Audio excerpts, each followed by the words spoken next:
Good evening and welcome to Tom Killner. Thanks for taking time to chat to us here at Metal Planet Music. Hi, thanks for having us on. You're most welcome. I think we first encountered you, would it have been at HRH in the little suburb of Rotherham at a blues Oh, festival? it probably would have been Sheffield. It might have been the second, uh, the smallest stage at HRH in Sheffield when that was happening there. Yeah, I think about 2017. Yeah, that was the one. Yeah, I think we've just done the live album or just about to do the live album or something like that. yeah, that would That's have been about the time, wouldn't it? Because you had yeah, had your first release, Hard Road, under your belt by then, of course. So yeah. yeah, and we've kind of followed you on and off since. What have you been up to? Um, Playing really. I mean, since 2017, we came out with a new album. Well, the last album, should I say? Then then global events got a bit weird and uh, kind of just stalled things a little bit. Yeah, because I was talking to Preacher Stone, who we'll come on to in a moment, and like them, there was quite a gap between this hard from Get Back Up, and your most recent album, Borrowed Time. Yeah, yeah. I mean, like I did an interview a few weeks back and said, "Oh, it's been over half a decade." I was like, "Well, when you put it like that, oh my God, yeah." It's been a long while since we've had the last uh since we've had a new record. So hopefully, I'm not going to get in the habit of leaving it so long now. No, I caught up with that album only this evening, I'm afraid. I don't know how it slipped us by, but it has until now. And my God, what a great album! It was worth that wait. Oh, good. I'm glad it was worth the wait. I mean, there was some, it's sort of a direction change or a build on what we've previously done, sort of, or a departure, whatever you want Yeah, to to, I to call mean, it. there's quite a lot of elements, the Southern Americana, but there's also a kind of a rootsy country. Yeah, I mean that's definitely what I've been listening to for the last fair few years now. So obviously that influence is slipping into the writing. I basically I sort of feel like I've come home, as it was, sort of to my writing style. I feel very comfortable in that style, um, and I think it suits me well. Yeah, it's definitely an album that's a 10 tracks that there's varying, what's the word I'm looking for? Facets, various perspectives to your songwriting styles. Yeah, yeah. I mean, it takes some writing is personal. Some is just pure outright fantasy storytelling. Yeah, Some's observation on everyday life. So it's a mixture of just whatever's there at the time of putting pen to paper and an idea springing into my head. yeah. One standout track from myself personally is I think it's the fourth track in on the other side. Yeah, I mean that's funny because you're going about it's been a while since we've done a record. That song's been knocking around since about 2015, since I did the Wow. first record. Yeah, And it's constantly been in the live set since then, to be fair. And it's always gone down really well with audiences. It's just a good time rock and roll song. yeah. It's got that honky tonk element, and dare I say it, the 12 bar quo shuffle. Yeah, it's sort of got that. Yeah, I would say so. I mean, I think it was. I think that was when I was getting into Blackberry Smoke. Actually, when I Yeah, first yeah, heard Blackberry Smoke, and I was loving that sort of. In fact, even Crowes esque, Black Crowes esque yes, sort of. definitely, yeah. Um, For me, it with that sort of country edge, it was kind of like a wild side of life sort of yeah, thing. yeah.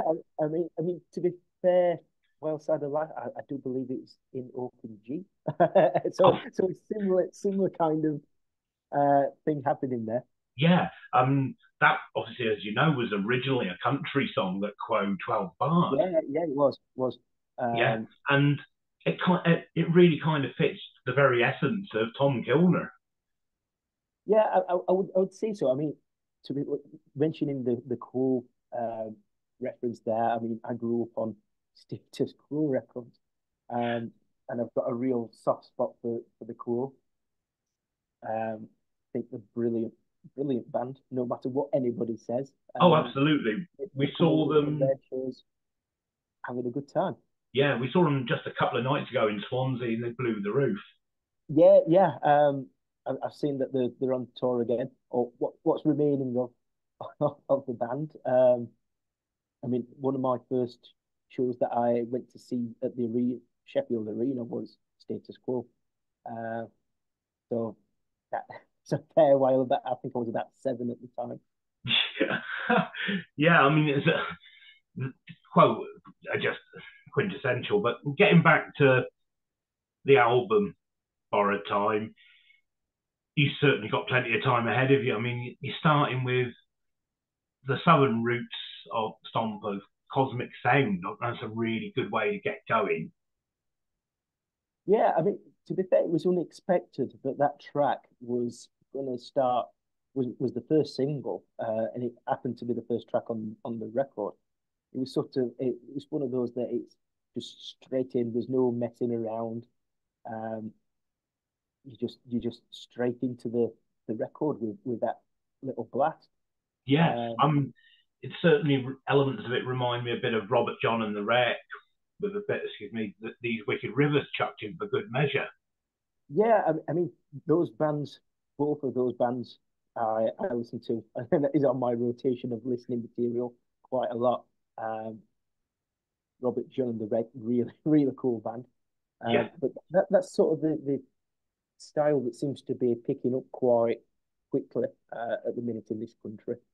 Um, definitely. I mean, it's definitely a burgeoning scene, isn't it? You know, you're yeah, I one would say so. of a number of sort of guitarists like Chris Barris, Lawrence Jones, to name just a couple, that are taking the blues in very different, directions from the core nucleus of the sound. Yeah, I mean, thing is, if you think back to blues artists from, I mean, it goes back to the early 20th century.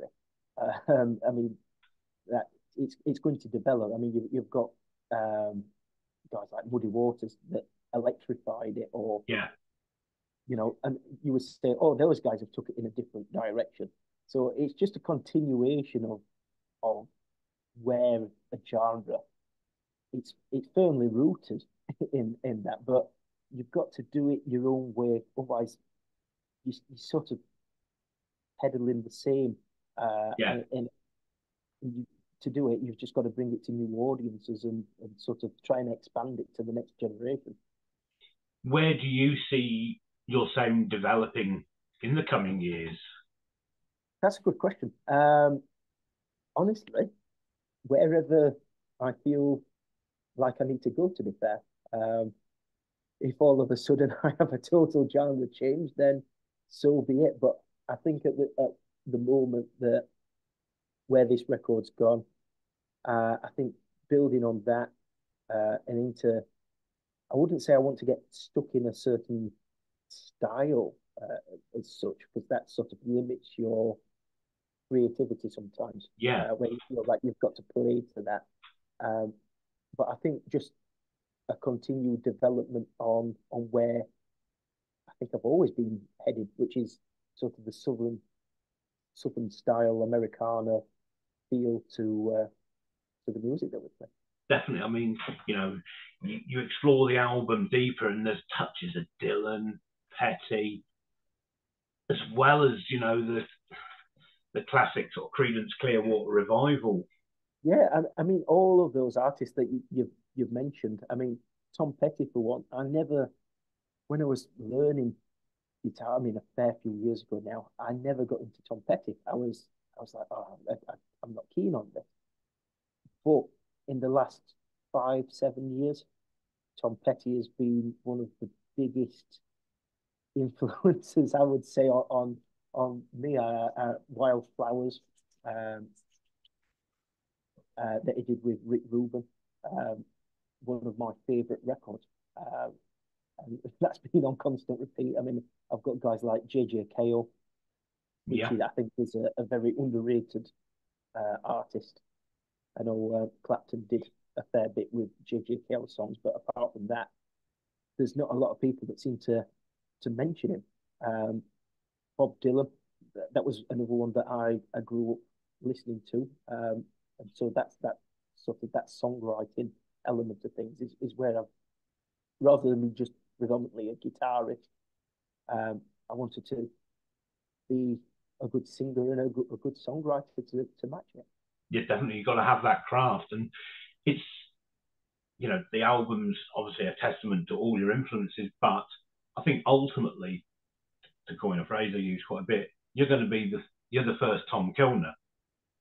I hope so, because I wouldn't say that I try and copy anybody. No, Um, no, it's it is because yeah, I've never gone and said, oh, I want to be this. Apart from when I was like younger, when I was really just starting out, I was like, Rory Gallagher was my idol. I was like, I yeah, want to be just like that. Um, so, but you sort of grow up, sort of, I think, and I was like, there's plenty of other people that do them, so I've just got to be myself. absolutely, and it's you that the audience are seemingly falling in love with. I mean, I think it's recently you just blew the stage up at Call of the Wild. Yeah, I mean that was a great show. I mean, not forgetting the band to be fair, because without those guys, that we don't have a backbeat and we don't have a sort of uh, the muscle to to, the skeleton Yeah, sure. as it was. I mean those guys, Rich, Kevin, Wes, and Andy just bring something to the band that I really love, and that's their work as well. But yeah, Call of the Wild was a great festival. Oh, I've always enjoyed playing Call of the Wild. Um, it was absolutely chucking it down before we went on. We were like, oh no, is this going to get sort of postponed or even Yeah. worse, getting pulled because the downpour was absolutely just nuts. Thunder and lightning to go with it, and we're like, do not go on the stage. Oh, blimey. But yeah, I mean, you've got a few dates coming up. I mean, the summer's starting to fill up the schedule, isn't it? Yeah, I mean, we've got the Preacher Stone dates coming up. They're coming over for some dates with Sons of Liberty, and I've managed to get myself on the bill with Preacher Stone, which is really cool because they're really great set of guys. Can't wait to play those shows with them. Yeah, I Especially, mean, you've got 3 dates in mid-July: yeah, Bristol, the Louisiana, Crumlin, the Patriot, and I think is it the Feathers in yeah, Litchfield? the Feathers in Lichfield, yeah, which all of those venues I've never played before, so I'm really looking forward to doing those. It's new area for us. So yeah, just generally looking forward to making new friends. Sweet. And the festivals are continuing to line up for you as well. Yeah, we've got SOS Festival. We've got Rock Witch coming up. Another one, the New Wave of Classic Rock. That's happening in I can't remember which month, but that is coming up. End of September, I believe. Right, so there we go. Yeah. Your information is probably more reliable than my memory. quick bit of quick bit of Um, research. And Whitby Blues in November. yeah, we've got Whitby and we've got Lou as well down in I think it's called Cornwall. Yeah, yeah, no, yeah. That would be with Steve Stanley, wouldn't it? Solid Yeah, that's with Entertainment. Solid Entertainment's that one. Yeah. We've got we're planning dates for November to do a run of shows in November, and then we start again again in the new year, and the cycle continues. Indeed, indeed. It's exciting times. Are you looking to pen more tracks for a future release? Um, well, it's a constant cycle of writing. I mean, writing for me, it happens when it happens. There's some tracks that I've got in the works, so all being well, it won't take as many years this time to get those recorded. But I am starting to get things together for another record, I think. That's Uh, exciting news, exciting stuff. And on the album, you had some interesting guests complimenting the strong arm of your band. yeah, I mean, we had Ollie Brown from the Dead Collective. In fact, to be fair, we had the full Dead Collective uh, ensemble working on the record because Wim Proctor produced and engineered and mixed Yep.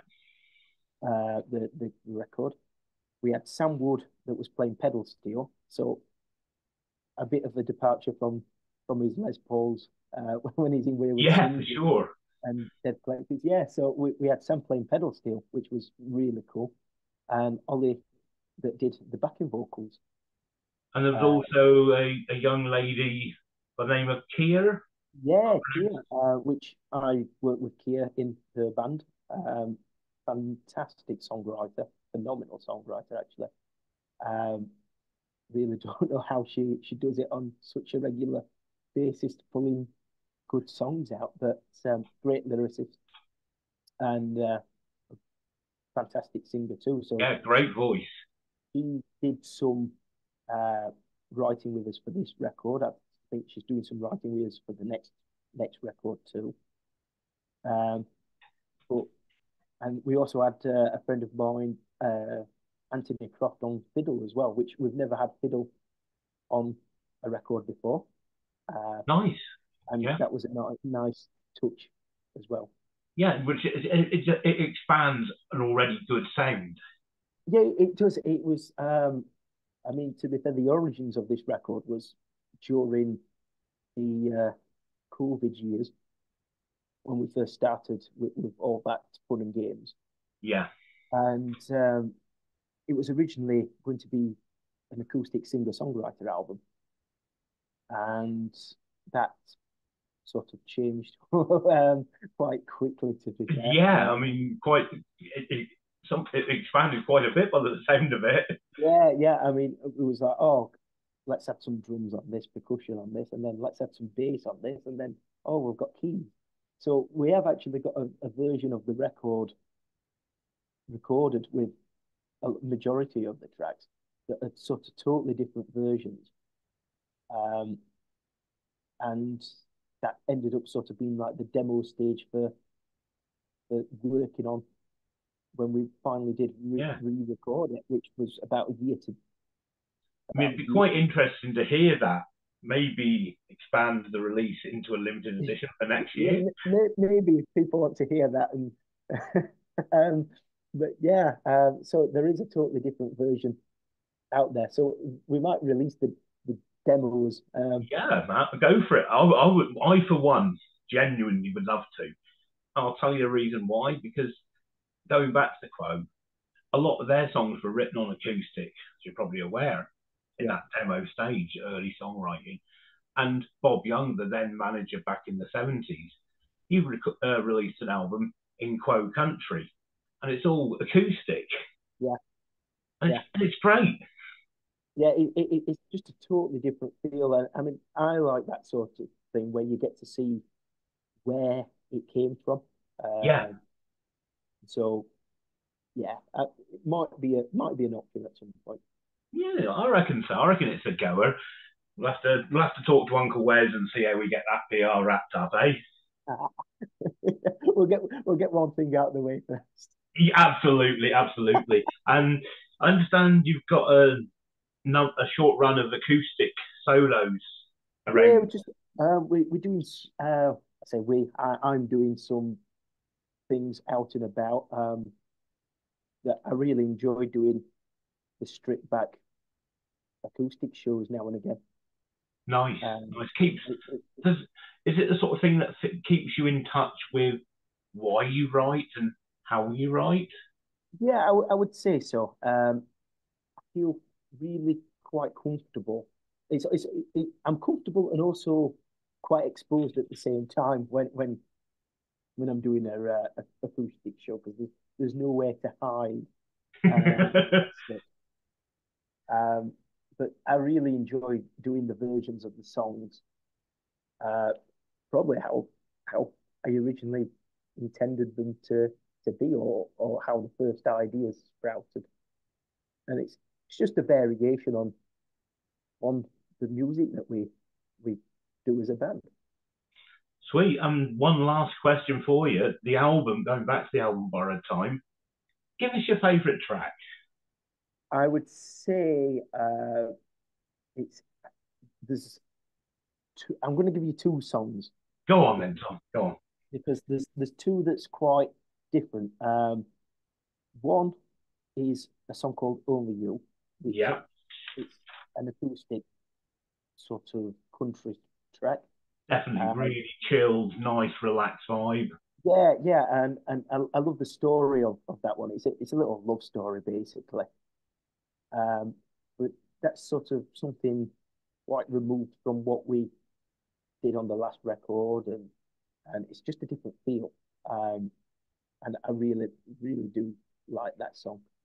And the other one's one that wasn't actually sort of planned to be on the record. We sort of did this like a week before we recorded this song. And it's a song called No More. Now, originally, it was meant to sort of be a ballad, and it just wasn't working. And oh, if Rich, the drummer, was, oh, let's try it this way. And we turned it into what it became. And then it was like, I really love that song. Um, that's that's my second favorite on the record. Yeah, it's definitely that one's got a sort of haunting edge to it. Yeah, yeah. It's I mean, it's to be fair, it's sort of two bookends. This only you and no more because it's sort of a love song, and then it's one about a relationship gone bad. So Yeah, it's sort of it's yeah, light, isn't it? contrasting. Yeah, it's like that light and shade Yeah, and and things. And yeah, that turned into the one of my favorite, and it's one of the favorites to play live as well. To be fair. nice, nice. Tom, we look forward to catching you real soon somewhere on the road. Thank you for taking time out of your evening to chat to us here, Oh, thank you for having us. and we will see you soon. Cheers, buddy. Thank you very much, buddy.